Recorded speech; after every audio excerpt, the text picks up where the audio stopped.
एक माँ और उसके मृतक बच्चे की कहानी।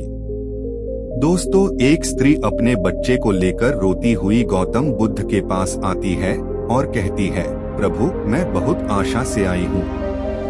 मैं जानती हूँ कि आप परम ज्ञानी हैं और सब कुछ आपके लिए संभव है।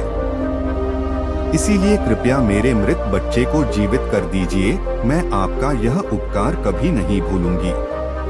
उस स्त्री को बुद्ध के पास उन लोगों ने भेजा था जो लोग बुद्ध से ईर्ष्या करते थे। उनका उद्देश्य ये था कि बुद्ध सभी की नजरों में गिर जाए। उस स्त्री का पुत्र वास्तव में मर गया था, लेकिन वह नहीं जानती थी कि उसका और उसके मर चुके पुत्र का इस्तेमाल बुद्ध को बदनाम करने के लिए किया जा रहा था। उसे सिर्फ बताया गया था कि बुद्ध वास्तव में उसके पुत्र को जीवित कर सकते हैं। स्त्री पूछती है, प्रभु, क्या आप मेरे पुत्र को बचाएंगे? वहां उपस्थित सभी बुद्ध की प्रतिक्रिया का इंतजार कर रहे थे। हाँ, मैं आपके पुत्र को बचा सकता हूँ, बुद्ध कहते हैं।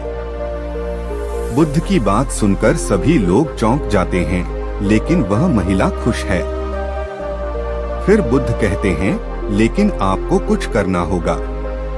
वह स्त्री पूछती है कि हे भगवान, मुझे क्या करना होगा? बुद्ध ने कहा कि आपको एक मुट्ठी सरसों के दाने लाना होगा। प्रभु, मैं अभी लेकर आती हूँ, वह महिला कहती है। बुद्ध कहते हैं, लेकिन ध्यान रहे कि दाने ऐसे घर से लाने हैं जहाँ कभी कोई मरा ना हो। उसी समय वह महिला सरसों के दाने खरीदने के लिए अपने गांव चली जाती है। वह हर घर जाकर पूछती है। उसे हर घर में सरसों के दाने मिलते हैं, लेकिन ऐसा कोई घर नहीं मिला जिसके घर में आज तक कोई मृत्यु ना हुई हो। फिर वह महिला जान गई कि मृत्यु एक अनिवार्य सत्य है जिसे कोई नहीं बदल सकता।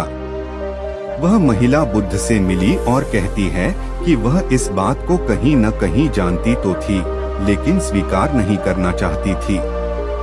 आपने बिना कुछ कहे ही मुझे इस सत्य की जानकारी दी। बुद्ध कहते हैं कि प्रकृति का नियम है कि जिसका जन्म हुआ है उसकी मृत्यु जरूर होगी। मृत्यु सभी को आनी है, चाहे कोई सुंदर, करूप, बूढ़ा या जवान हो। बुद्ध कहते हैं कि हमारा वास्तविक संसार दुख और पीड़ा का क्षणभंगुर खेल है, इसलिए हर कोई मरेगा।